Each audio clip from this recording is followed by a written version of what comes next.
Today I have to word of God and fig tree. లోకస్వార్త 13వ అధ్యాయము 6 నుండి 9 వరకు ప్రభు చక్కటి ఉపమానాన్ని ఒక ఇద్దరు వ్యక్తులకు బోధించాడు. ప్రియులారా, ఒక తోటను నాటి, ద్రాక్ష తోటను నాటి,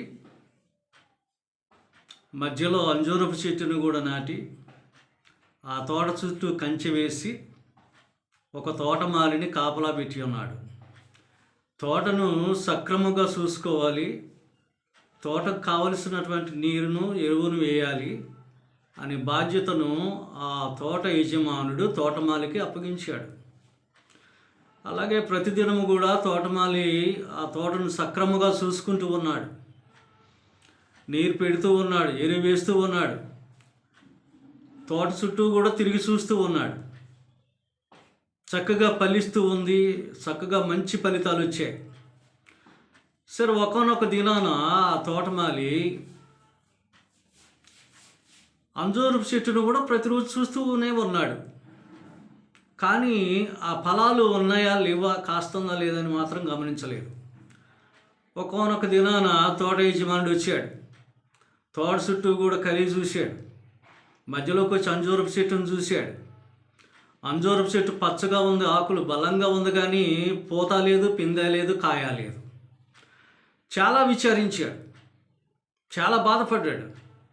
ఈ ద్రాక్ష తోటంతా ఫలించింది, కానీ మధ్యలో ఉన్నటువంటి అంజూరపు చెట్టు ఏంటి ఫలించలేదని చెప్పి విచారించి ఆ తోటమాలిని పిలిచి, ఏవయ్యా, మరి చెట్టు ఏంటి, చెట్టు సంగతి ఏంటి, ఇది పూత లేదు, పిందె లేదు, కాయ లేదు, ఈ భూమిని చాలా ఆక్రమించింది, మరి నిస్సారమైపోయింది ఈ భూమి, అందుకనే ఈ చెట్టుగా పనికిరాదు కనుక, కాయలు లేవు కనుక దీన్ని నరికివేసి బయట పారవే అన్నాడు.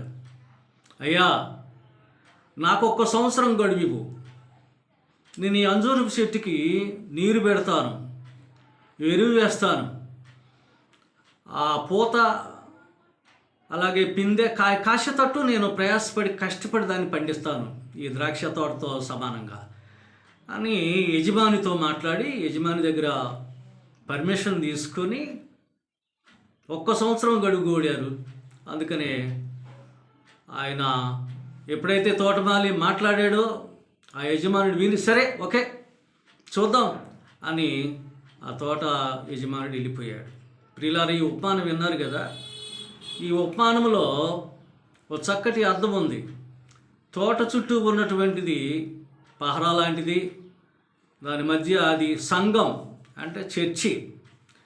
ఈ చెట్లన్నీ కూడా విశ్వాసులు. అలాగే అంజూరపు చెట్టు కూడా ఒక విశ్వాసి. మరి ఫాస్ట్ గారు సంఘాన్ని ఎప్పుడు పరిశీలన చేస్తూ, మంచి మంచి వాక్యాలు బోధిస్తూ, మంచి మంచి ప్రార్థనలు నేర్పిస్తూ, పాటలు పాడిస్తూ, తనకున్నటువంటి విశ్వాసాన్ని అంతా సంఘానికి నేర్పుతూ ఉన్నాడు. అయితే అందరూ బాగానే నేర్చుకుంటున్నారు, కానీ ఒక స్త్రీ మాత్రమే సంఘంలో ఫాస్ట్ గారు చెప్పినట్లుగా వింటలే. ఆమెకు పాటలు రావు, ప్రార్థన రాదు, మందిరానికి సరిగా రాదు, విశ్వాసం లేదు, దేవుని క్రియలు లేవు, దేవుని యందు భయభక్తులు లేవు. అందువలన ఆ పాస్ట్ గారు ఎన్నిసార్లు ఆమెను గద్దించినా, రిక్వెస్ట్ చేసినా ఆమె వినేది కాదు.